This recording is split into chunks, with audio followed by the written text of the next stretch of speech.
Hey everybody, welcome to another recap of American Idol. This is the show I've been waiting for. It's the Lennon McCartney songbook tonight. It's like the Glenn Ross leads. Everybody wants them.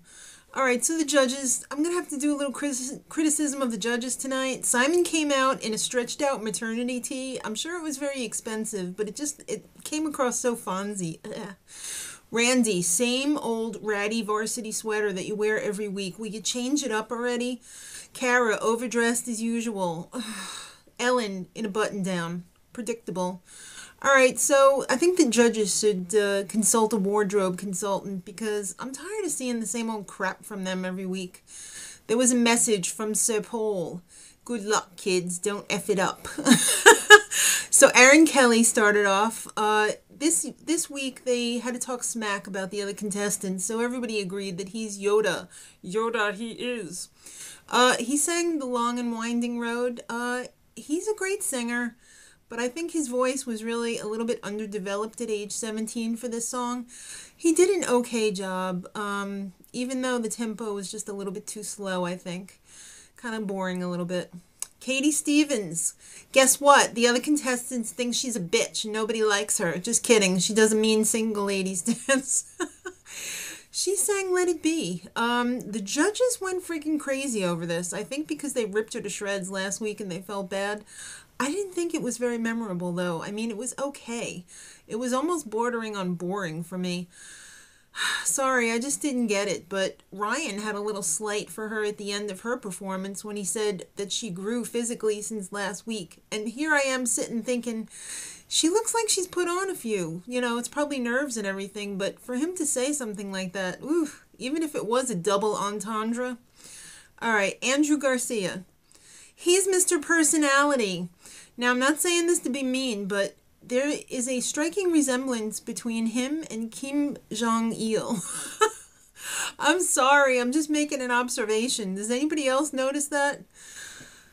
Can't Buy Me Love was the song that he chose. I hated it. I'm sorry. I love that song, and I just hated what he did with it. It was so Michael Bublé, but Michael Bublé with an acoustic guitar. It was kind of corny. Simon was right. I wanted to like it because I really like him, but I couldn't like it. I'm sorry. Michael Lynche next. Guess what? He's annoying. I could have told you that, and I don't even know him. When he was growing up, he was in a performing family, kind of like the Brady Bunch, I guess, called the Lynch Mob. And he chose the song Eleanor Rigby. I hated this, too. All I could think of was Simon saying, that's a bit self-indulgent. But Simon didn't. I guess Simon didn't like it as much as the other judges did, but I'm sorry, it was just crap. He can sing, but the whole thing was very High School Musical. And Randy was all like, whoa, Glee's popular now. Yes, but Glee is not American Idol. This is about being a pop star, not a supporting member of the Glee Club. All right, Crystal Bowersox. She's Mama Socks because guess what? She's got a kid. That's a stretch. All right, so she was the best performance of the night for me. She sang Come Together. And when she first came out on the stage and I saw the didgeridoo, I was just like, what the hell is going on here? And when the didgeridoo first started playing, I still wasn't convinced. But then when she started singing, I thought to myself, this is working. This is amazing. That was genius. She wins. Show over. You don't need to watch the rest of the season. Done. Check, please. All right. Tim Urban up next. He smiles 24/7. I don't know why. And he probably doesn't know why, but he does. I guess he's a happy guy. He sang All My Lovin'. And I have to agree with Randy. It was good for Tim Urban. It's, he's just not on the same level that the other contestants are on. But he had fun, and it showed, and he's probably going to be through another week, so good for you, Tim Urban. Casey James up next. He's gorgeous, but he laughs like a hyena. Everybody's got a flaw. So he sang Jealous Guy. I thought this was a fabulous song choice for him, and he gave a really heartfelt performance. But honey, you gotta watch your tone. You cross over into goat speak very easily. Your vibrato turns very harsh, and it's not something that's enjoyable to hear. So if he could just keep that goat under control, I think he's gonna definitely be in the top. Siobhan Magnus, she's weird. Have you seen her outfits from Hollywood Week to now? She sang Across the Universe. I was wondering who was going to sing this song because it's one of my favorite Beatles songs.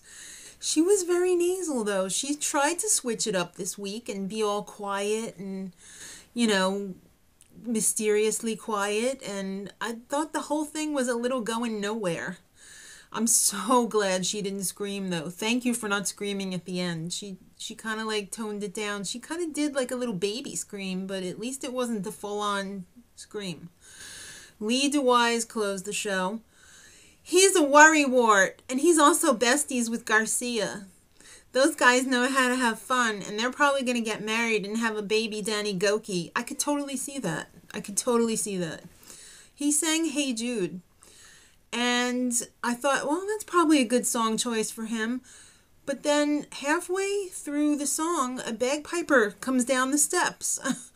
And I'm thinking, yeah, Dewyze is sitting around with Andrew Garcia, a.k.a. Kim Jong-il, and I could just see it all now. It's like 12 o'clock at night, and he's like, you know what I'm going to do? I'm going to have a bagpiper come out in the middle of my song. That's just what this song needs. I'm sorry, it didn't work for me. The guy was in full like Beefeater costume. It was so gimmicky, and to boot, he was all pitchy during the beginning of the song, and he was probably nervous about the whole bagpiper thing. I love the arrangement. I love the tone of his voice, so he gets a pass from me. All right, so tomorrow, somebody's gonna go home. You know it's gonna happen. But they're also going to have Rihanna and Jason Derullo. So, until tomorrow, much love.